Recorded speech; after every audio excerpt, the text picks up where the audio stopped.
對特定醫療情況進行針對性研究的必要性。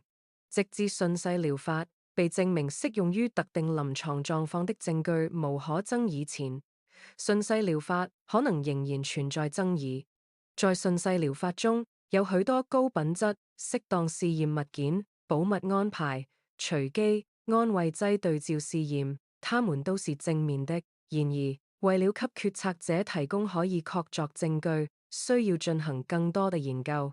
當人們考慮到順勢療法研究資金普遍缺乏時，將資源瞄準具有最大潛在影響的領域至關重要。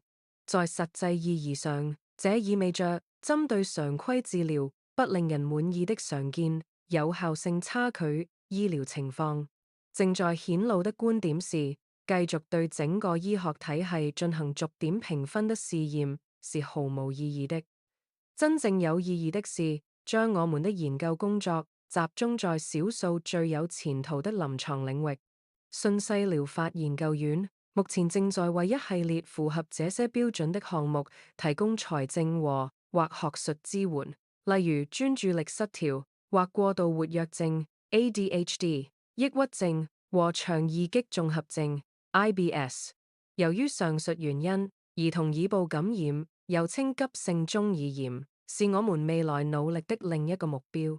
此外，如果我們能夠在專案開始之前，在辯論雙方之間展開討論，澄清最合適的研究問題和試驗設計，然後就能產生有意義的結果，能夠解決現時的僵局，就有可能成為現實。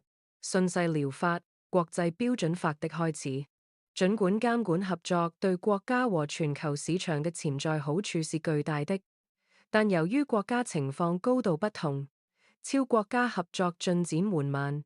應探討雙邊、多邊合作，以及在協同基礎上推進全球合作的潛在益處和缺陷。順勢療法的國際標準化是其中一項必須積極進行的任務。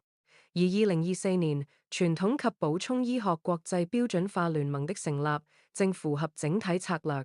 有些國家，特別是歐洲，有住悠久的順勢療法傳統。而其他國家只有很短的順勢療法傳統。如果以最低法律和監管標準作為國際匯聚點，可能可以更實際地開始協調。為了順勢療法專業發展，為順勢療法核心原則提供正確監管框架是至關重要的。